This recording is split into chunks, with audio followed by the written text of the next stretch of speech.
मियां चन्नू में पंजाब के साबिक वजीर आला शहीद गुलाम हैदर वाइन की सालाना बरसी मनाई गई, जिसमें मुस्लिम लीग के कैप्टन सफदर समेत शहर की अहम शख्सियात ने बड़ी तादाद में शिरकत की। मजीद बता रहे हैं मिर्जा कुमार शहजाद इस रिपोर्ट में।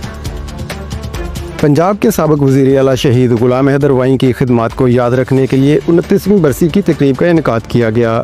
तकरीब में कैप्टन रिटायर्ड मोहम्मद सफदर, बेगम मजीदा वाइन, डॉक्टर गजाला शाहीन समेत सियासी व समाजी रहनुमाओं और शहरियों की बड़ी तादाद शरीक हुई। मुकर्रीन ने गुलाम हैदर वाइन की अवामी खिदमत को खराज तहसीन पेश करते हुए कहा कि वो एक मुदब्बर और अवामी दोस्त रहनुमा थे, जिनका खला आज भी महसूस किया जाता है। मुस्लिम लीग नून के रहनुमा कैप्टन रिटायर्ड सफदर ने कहा कि गुलाम हैदर वाइन से इनका सिर्फ सियासी नहीं बल्कि गहरा ख़ानदानी ताल्लुक भी था। उन्होंने जमात और अपने इलाके की तमीर और तरक्की के लिए अनथक मेहनत की। शहीद हुआ और पूरे पाकिस्तान के अंदर गम, गुस्सा और दुख की एक लहर उठती थी। ये वो लोग हैं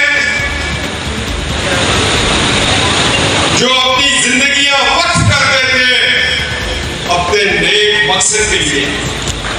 वो एक हुर्रियत पसंद था और इनकलाब चाहता था।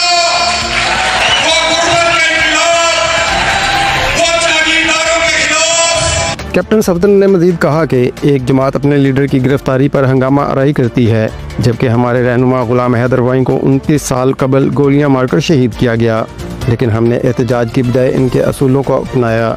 यही फ़र्क है मुल्क तोड़ने और मुल्क जोड़ने वालों की सियासत में। तकरीब के अख्ताम पर मरहूम गुलाम हैदर वाइन के इसाले सवाब के लिए फातिहा खानी और खुसूसी दुआ की गई। मिर्जा कुमार शहजाद, NTN न्यूज़, मियां चन्नू।